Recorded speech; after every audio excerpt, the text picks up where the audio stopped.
Afternoon, guys. It's Paul here, the Anfield View. Hope you're all keeping well. Yes, it is Tuesday as we speak. Premier League season starts, I believe, on Friday, and we're playing on Sunday against Newcastle. So I hope you're all keeping well. Hope you're all ready to go. I'm going to crack on today with my season's predictions for you guys. So let's get no time at the present. No, let's sort of go around the houses on this front. So I'm going to try and cover the Premier League, cover the Champions League, FA Cup, League Cup, maybe a little bit of relegation, and my predictions maybe for some other leagues throughout Europe as well. So that's no time at the present, guys. Let's crack on. So yes, let's go straight in for. I'm going to go straight in for the League Cup. League Cup. I'm going for Spurs. I'm going for Spurs to win the League Cup. I know they don't have a crazy amount of depth, but equally no Europe this season. So they've only got sort of essentially one game a week. And so that gives them plenty of sort of wiggle room. They've got players obviously coming back from last year, like Madison, Kulusevski as well. Obviously, the new signings in midfield from Fernandez and Tonali.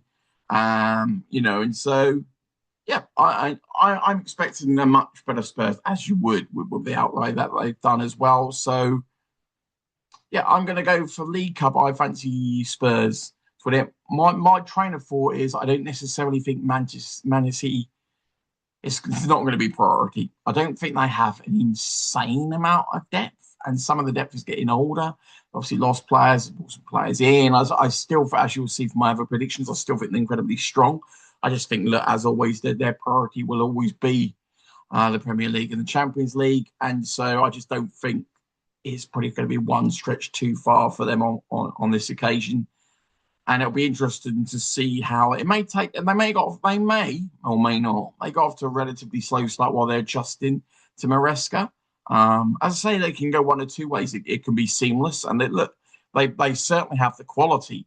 Look, with Rodri going, it somewhat affects my initial prediction for themselves, but equally you would assume Fernandez is the one that's coming in to replace him. Otherwise, why would you sell him? I know you brought Elliot Anderson in, but so yes. So that's before I go down that rabbit hole. So I'm going to go with Spurs for the League Cup. Look, Liverpool just don't have anywhere near enough depth to be thinking that we're really going to do much in cup competitions this season.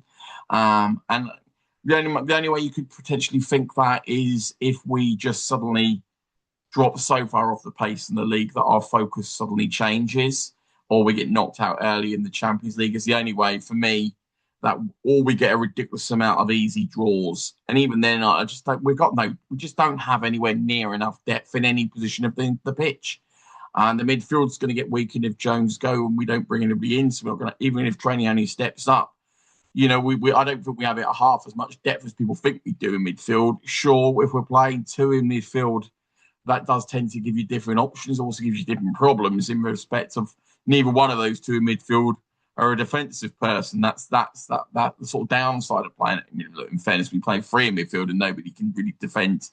But that's a question for another day, isn't it, on that front? But I'm going to go with Spurs for the League Cup, guys. I just tend to think Arsenal's priority is going to be retaining the title and the league. Sure, Arsenal have got a ridiculous amount of depth, and so they could put out probably their B team with a little bit of some youngsters from the C team to really.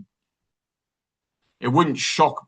It's hardly rocket science. It wouldn't shock me if Arsenal's B team won the League Cup. Look, our B minus team plus youth won the League Cup, so there's no logical reason Arsenal's can't. So it will be interesting. As I say, for me, I'm going to go with Spurs, with the caveat that I wouldn't be shocked if Arsenal's sort of reserve team ends up winning the League Cup. Man United don't have the depth to be able to do that. The Champions League and the league, we don't have the depth to do it either. Chelsea don't have the depth really for me to do it either, and their focus is going to be on the league as well.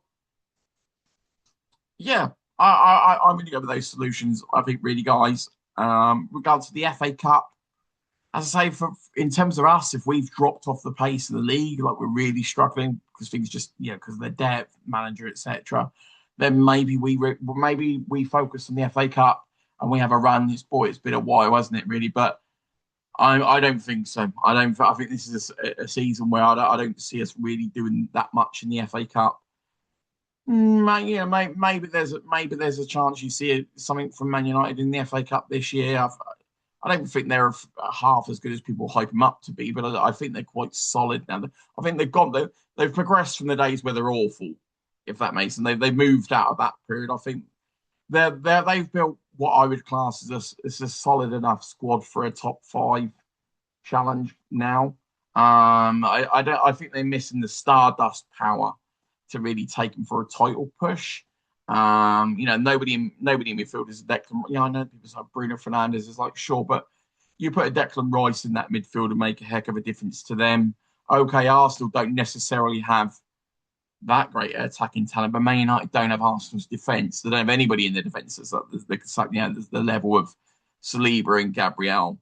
And nobody has the depth level of Arsenal. They've got about two, three players almost for every position. The only thing you can say of Arsenal, I don't think many people really care too much about Arsenal's attack, but then equally, they don't need to score that many goals. It's pretty hard to score against them as well. So, yeah, their attack's okay. It's not earth shattering, on that front. So, yeah, maybe Man United for the FA Cup. As I said, I think the depth problem will come back to haunt Liverpool, regardless of whether we get Barkler or we don't get Barkler. The midfield's going to be an issue for me throughout the season, and obviously so is the defensive elements as well, regardless of Xhaka playing well and Trainee only playing well. I think a lot of things can be true for Liverpool. Trainee could have a great season, Xhaka could have a great season, and Barkler could have a great season, but there's still a lot of holes and depth problems, but also a lot of holes just in the personnel makeup of the first 11 for me. Everyone's like, the first 11 is amazing by names, but we the team still doesn't it. Everybody seems to just gloss over the fact that we don't have a defensive midfielder as if nobody cares. It's like, well, he can learn how to do it. You don't learn how to be a great defensive midfielder. You really okay, maybe Gini Wijnaldum aside, but he was playing alongside Fabinho as well and Henderson. So all three of them did a great job, and Fabinho is a phenomenal defensive midfielder. And so I think expecting Gravenberch to be a defensive midfielder is just lunacy. It's not who he is. Yes, for one season he played a sort of a hybrid element of that. But I wouldn't say, one, it's not what he wants to do, and two, it's not his strengths towards me on that front. So yeah, FA Cup for me, I'm going to take a bit of a flyer on Man United. I hate to say it as a Liverpool fan. You'll see the conundrum I come in with the league title predictions in a minute on that one. But yeah, so got a gut feeling that they may do something in that competition potentially. Look, Man City, if they've fallen off the pace, maybe they refocus on that. Look, Man City, people are sleeping on Man City. Sure, look, if they get Fernandes in, forget Fernandes, and he's still not Rodri for me, but he couldn't. No, we're not even remotely close to it. But Elliot is still a great buy. They've still got a lot of great players, in the team ultimately. So yeah, it's one of those things for myself that I can't see Arsenal being really focused on. They can't do absolutely everything. I know they've got a ridiculous amount of depth, but I don't see Arsenal really. I don't see Arsenal really pushing in the FA Cup. I think it will be them rotating a lot of players. I think they're going to go deep again in the Champions League. I think Arsenal are going to be in the top two in the league. It's not rocket science, me saying that. To be honest, it's not even always about stardust power. I love their defence. You can't help but say Declan Rice is a beast in their midfield, and the attack isn't anything that's earth shattering. It really isn't. But equally, I don't think outside of Man City's attack, with Semenya and Haaland, Liverpool for me with Isak. Even if you want to put question marks on Verts adapting to the league, I don't think you should have question marks on Isak. Isak said is already proven himself in this league. So I think Isak is in the top two strikers in the league. So it's him and Haaland for myself. But the question is, would he get the support? And obviously, if we don't get Barker, then you start scratching your head as to how much support he's going to have. And obviously, Ekateki's not going to come back, until maybe Christmas, January. And even then, it's going to take him a while to really come up to speed, isn't it, on that front, guys? So, yeah, as I say, I'm going to go Man United for the FA Cup with the caveat that, like I say, with the League Cup for Arsenal, they do have a ridiculous amount of depth. It's not me hedging my bets. I'm just saying, look, it would be no shock with Arsenal's amount of depth if they do hoover up the League Cup or the FA Cup, because frankly, their B team because other teams, of the top teams are going to put out sort of rested lineups. And they are because they sort of have to because of the other competitions that they're also trying to compete in. And Liverpool, Chelsea, Man United, and Man City to some extent as well, we just don't have the same depth as Arsenal. That's what you get when you spend 200 plus million every single season for about the last 3 seasons. And this is the thing: when you spend 200 or 180 million, 150 to 200 million net for about 3 seasons, then invariably you will get Arsenal squad. And this is what gets lost with Liverpool sometimes. It's just, Liverpool spent big last summer. I was like, yeah, sure, that's one. Arsenal been doing it for the last 3 to catch up. And so it is what Liverpool's motto is, but I don't think we should be beholden to one transfer window. That was as if it's like the Holy Grail. Well, that's just the normal, isn't it, for Arsenal? All these years. Well, not all these years, but at least the last sort of 3 or 4 years when they really pushed on. So, yeah, that's where I'm at with the League Cup and the FA Cup, guys. As regards to the Premier League, the big one, look, if Liverpool suddenly turned out with a defensive midfielder and Barker tomorrow, I would feel a lot more upbeat and a lot more optimistic. The upsides, I'm looking forward to Iriola. I've seen a lot of Iriola already in this preseason. I like what I see. Green tick on that. That's approval from myself on that. I like the style of play. I like where he's got us at on that front. I like Trainioni being used more. I like Rio being used more. I said it all last season. I'm not one of these people that pander to everybody having 74 million days rest before you can play a youth player. And everyone always wants to hold up Bacecic, but seems to forget Trent and Gerrard and Carragher and Owen and Fowler and everybody else that managed to somehow play from a young age and played for a very good career as well. So, we beg to differ, don't we, on that one, isn't it? So we all have different opinions, and so I think Iriola is definitely a plus. I think Trainioni is a plus. Rio obviously playing more minutes is going to be a plus. Looking forward to Muniz. I think he looks like a solid enough winger with a lot of pace that can provide supply for Isak.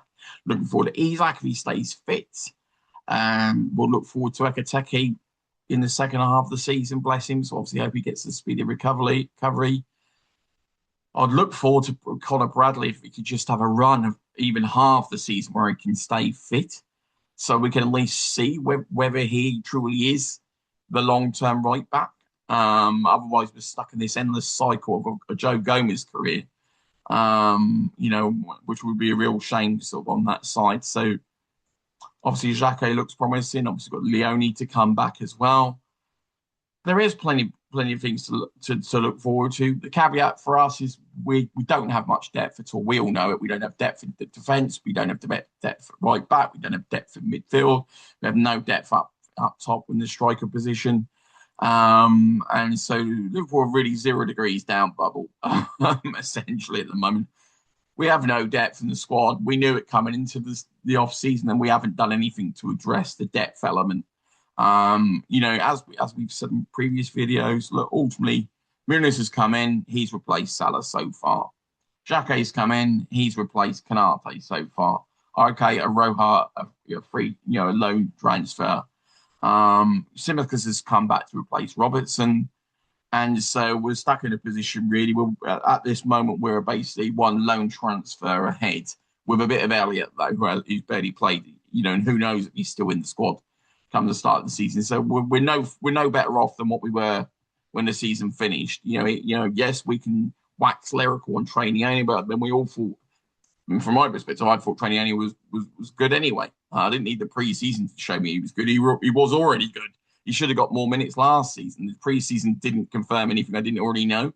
And you can check back on videos all of last year that I've been saying that. So it's not me being sort of wise after the event. No. I actually said it way back in the middle of the season, on that front. I'm not as protective of the so-called stars as some people. Was like, sure, I'm loyal, and ultimately, people that have won us a title, I want them to sort of have given a chance to turn the form around, but that there is limits as to how long you give them to find their form. You have to do what's best for the club, essentially. And so there is green shoots for us to look forward to.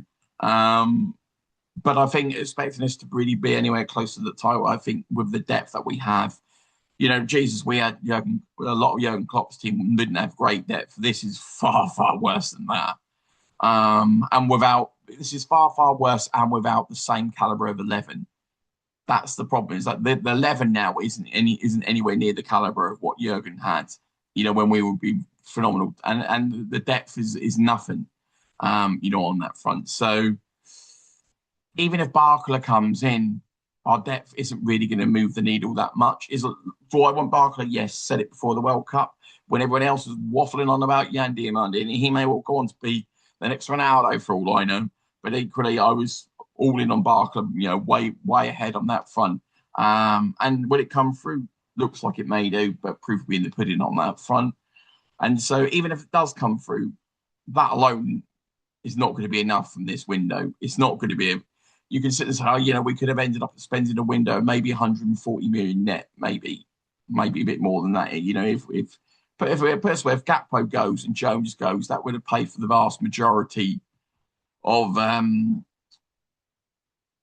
Barkler, essentially. So we could be sitting here where we've maybe had a net window of 120 million, which when you've got the amount of gaps that we've got in the squad, you'll look at the squad and go, we haven't added much depth. And you'll be like, no, we haven't.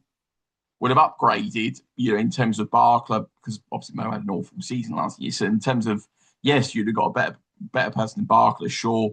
But then then as much as I'm not a great fan of Gakpo, Muniz is obviously still got to achieve the numbers that Gakpo, albeit had an awful season last year, but he's still got to achieve those numbers. And so look, we all know that the way Liverpool are going to be playing this season, the onus is really on Isak and Verts to come good. And if Isak and Verts don't come good, then the season isn't going to be great. We saw last season, Dominic Soboslai, like, I'm not sure can have a better season than last season. And so expecting him to do the same as last year is a big ask. And so the numbers have got to come from somewhere. And this is the problem for Liverpool, is that we really are beholden to Isak and Verts really turning up for the fee and the players that we know they are. Because if they don't, you start looking around and you start saying, well, who is going to come in with the goals? Because Muniz isn't Salah. Barkler also, whilst I love Barkler, he's not that great at scoring. He's immensely talented, but who knows whether he goes on to achieve phenomenal things. And I really do want Barkler, but equally, the idea of this squad really is for Isak to be knocking in 28 Premier League goals. Forget all-purpose goals. All I care about Isak is what he achieves in the Champions League and the Premier League. People pad out their stats with they got 5 in the League Cup and they got 3 in the FA Cup, and they ended up with 20 goals last season. Who cares if he has got 12 goals in the Premier League and 5 goals in the League Cup but lost in the semi, and 2 goals in the FA Cup but lost in the quarters, and you ended up close to 20, you'd still be saying that's rubbish. And that it is, and that the reality is it would be. Isak needs to be pushing for the top for the golden boot for Liverpool for his buy to be a success.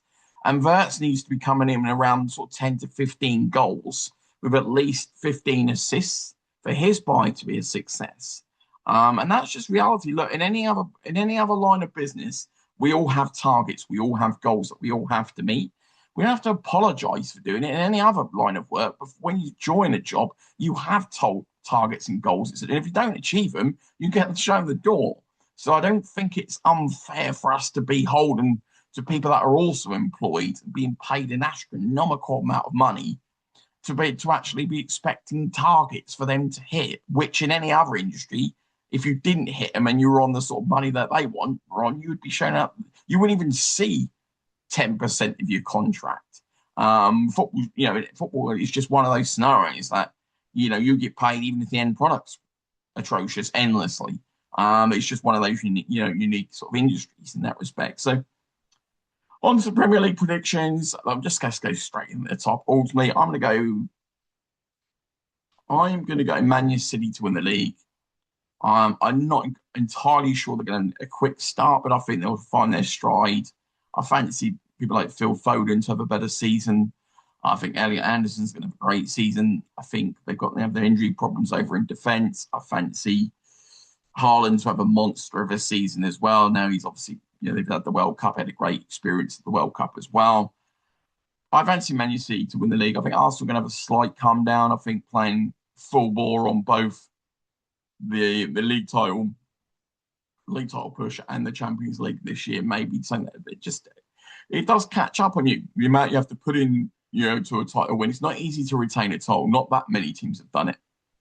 I think Man City will edge out Arsenal for me this season. That's the top two. I can't see Arsenal being out the top two. Their squad, their depth alone, whilst I don't think their attack's anything phenomenal, but equally, I think whilst they've got some injuries in defence, they've got so much depth, it's ridiculous. And so, sure, I think Man City will edge Arsenal. I think Chelsea may come in third. I really like Palmer, Rodgers, and Pedro. Look, are any of those three? Isaac, no. And look, if Liverpool end up with Rio, Barkler, and it'd be Rio, Barkler, Isak, and Wirtz as a front four. On that front, so that would be pretty tasty, wouldn't it, on that side? But equally, Rio's a lot younger than Cole Palmer. Fancy Cole Palmer to bounce back. Isak, you always have a bit of the worry over the fitness as well. So I fancy Cole Palmer and Rodgers and Pedro to have a good season. They've got Esteval as well, who are rated very highly. They've still got Casado, who for me is the best defensive midfielder outside of Rodri in the world. And yeah, I'm sure, Chelsea are very much similar to Liverpool. Question marks over their keeper. Liverpool don't have that. We have Alisson, but question marks over their defence. We do have that left back, right back. And obviously, Xhaka, I know he had a great pre-season game, but it was against Como in a very sort of, I would say it wasn't exactly high pressurised. It wasn't a Premier League style of game. It'd have been interesting to see him play against an real physical Premier League team. And not what I'd class as more of a Champions League style game, Champions League style friendly. So I've gone with Man City to win the league, just edging out Arsenal. I don't think it'd be an insane points tally, maybe similar to last year's season. I fancy Chelsea to sneak into third. I don't think they're really going to be in the title push at all. Now here's the conundrum, isn't it? And it's not really a conundrum because I have to go with my heart over my head. My heart always goes Liverpool. Literally, it puts the fear of God up me to actually even pick Man United ahead of us. So I'm not going to do it. I've had too many years of excruciating pain watching them literally either beat us in the last second or just be ahead of us. And so I refuse to to even put it out there into the atmosphere. And so I'm going to go with my heart. I'm going to put Liverpool into fourth. I think it's going to be a mixture of a season. It's going to be entertaining and a lot more things to look forward to and be upbeat about in the progress. It's still going to be a transitional season because the squad isn't anywhere near complete. Still quite a lot of major gaps in the team. Still a lot of injury-prone players as well, and still half the transfer business not even done. And so I think you're asking the moon for us to really have anything close to a title push. I think we're probably going to come in fourth. For myself, look, my head, don't tell anyone, I'll whisper it, my head says probably Man United may come in fourth. I know, I've literally whispered it because I don't want to put it out there. I think Man United may come in fourth and we may get in fifth. That's my head. But forget the head. Forget the boarding head. We're going to go with the heart. The heart says Liverpool coming fourth, Man United coming fifth, but the head says, well, the opposite, unfortunately, on that side. It's going to be what it's going to be. Like this last season was just an absolute abysmal shocker of a season. And even counting for the tragic situation of Jota, nobody forecasted the absolutely horrendous, abysmal season that it was. You can't even be revisionistic about last season and actually say, oh yeah, but no. At no point from minute one to the end of the season was at any point last season any good. It was basically atrocious. From minute one to the end, it should have just been consigned to the bin. Just through more luck than anything else, we ended up getting into the Champions League in the end. And that was only because the points tally was ridiculously low and we ended up getting a fifth position. It wasn't for our own doing at all, on that front. And so it is what it is, unfortunately, guys. I was hoping for so much more from this transfer window, and Do I want Barkler in? Absolutely. Why? Well, for two reasons. One, we've just spent the best part of nearly two-thirds of this window trying to get this done. I know, I fully understand we've been beholden to a fact that we either wanted Diomede or Barkler. That's obviously painfully obvious.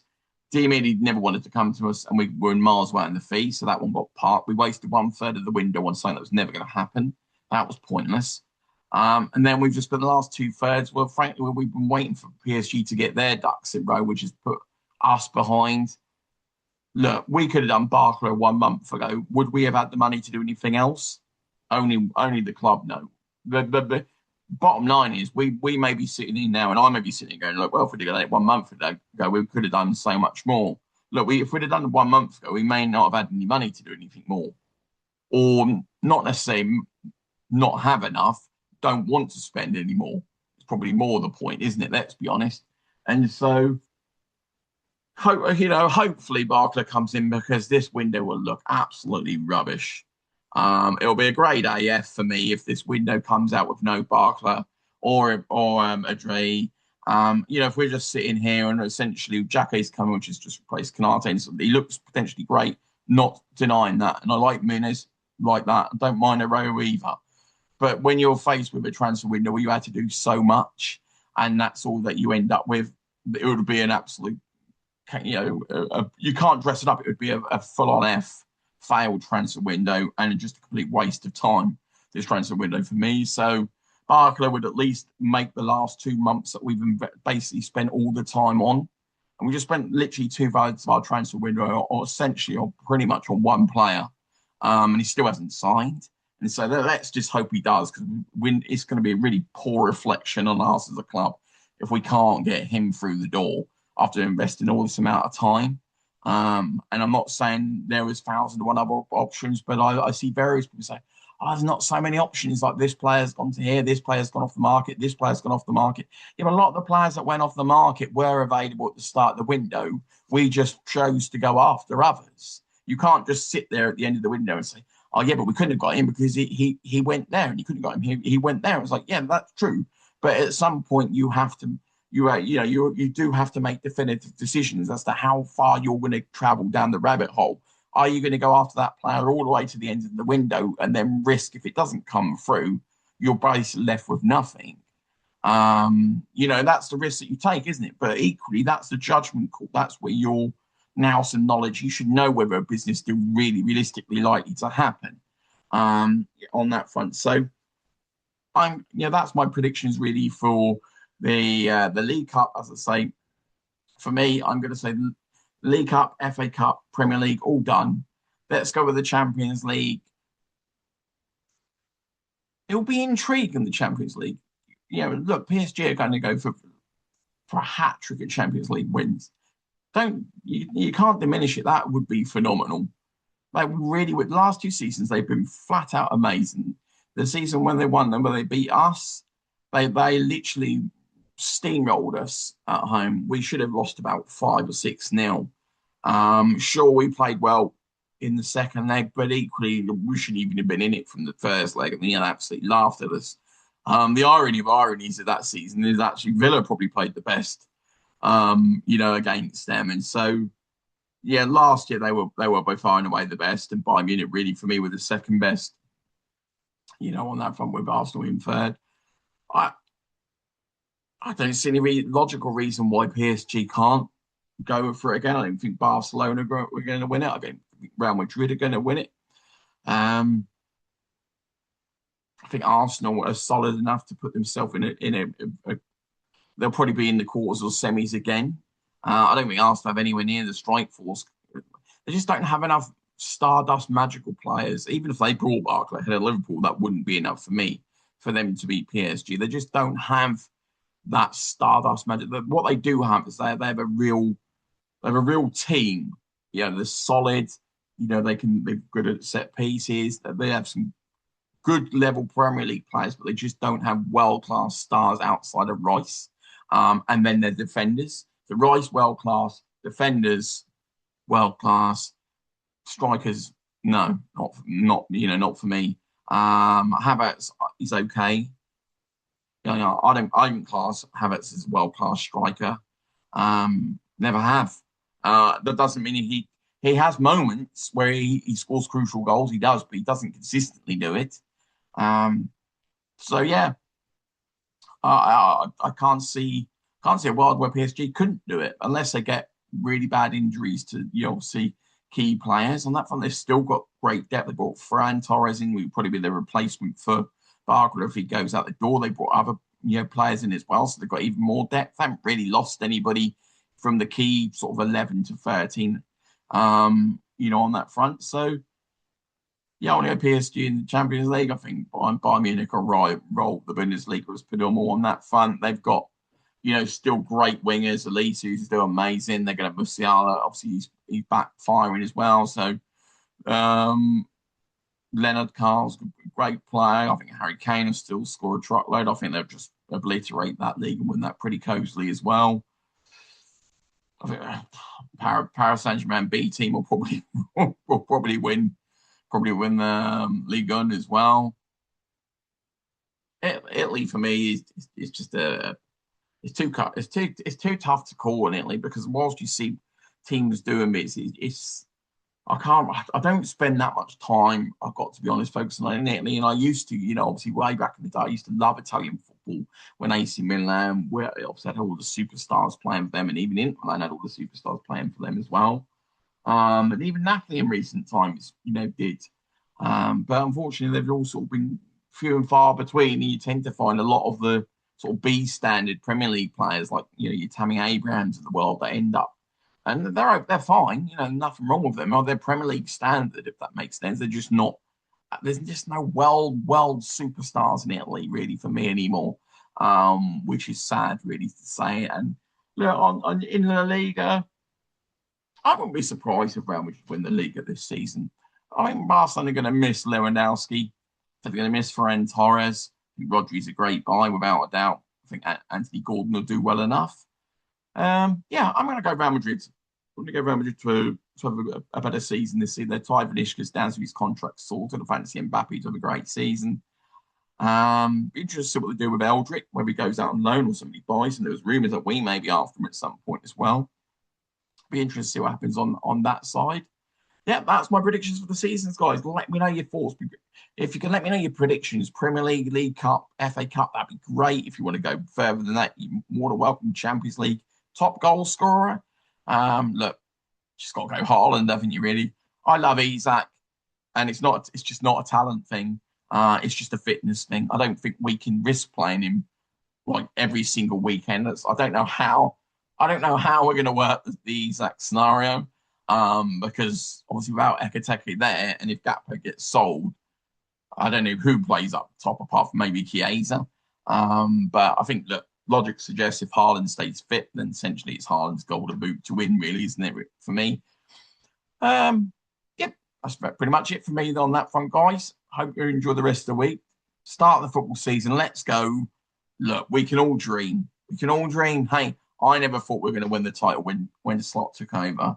But what I will say is that there's a big difference between when Slot took over. He took over a team that had been rebuilt by Jurgen. Jurgen stayed there extra season to really leave us in a better position. I didn't expect us to win the league title. No, of course I didn't, especially when we didn't spend anything that summer. I made a mess of Zubamendi. And then obviously a year later, I ended up going to Arsenal. No, I didn't. We got lucky with injuries that season. Obviously, Man City fell off a cliff. Arsenal did pretty much as well. Chelsea were there, then they disappeared, and so we just played really well from the start of the season to February, superb, and then playing the first sort of 12 to 14 players was pretty much all we did, and then we just ran out of gas. But we've already built up enough to really hang on for the league title. Can we do it again? I think you're asking a lot for these players for the same 12 or 14. Plus, we're playing a style of football which I'm really looking forward to, but it isn't as sedate. I mean, let's be honest, watching Arne Slot football, we'll be forever grateful for him winning the league. And I love playing chess, by the way. But watching Arne Slot football, it just literally, it makes Rafa Benitez look like Jurgen Klopp in terms of gung-ho. It is just so pedestrian. It's so passive. You can go, oh, it's so tactical. No, it's not. It was just nothing. It's a whole lot of nothing. You'd have 45 minutes where you basically did nothing. You'd invite pressure on yourself. You didn't put any pressure on the opposition. And randomly, we'd still end up tied at 70 minutes, even though we hadn't done anything for half the game. And then, and obviously when you've got problems in technical areas like set pieces and stuff, it was crazy. But I'm looking forward to it. So we always have to be optimistic, guys. Why shouldn't we? Be optimistic until you can't. And even then, you never walk alone. We can always pray for the next transfer window, can't we, guys? So great to hear your thoughts. Feel free to like, put comments, and subscribe. That'd be absolutely fantastic if you can, guys. Look forward to speaking to you more soon. You take care.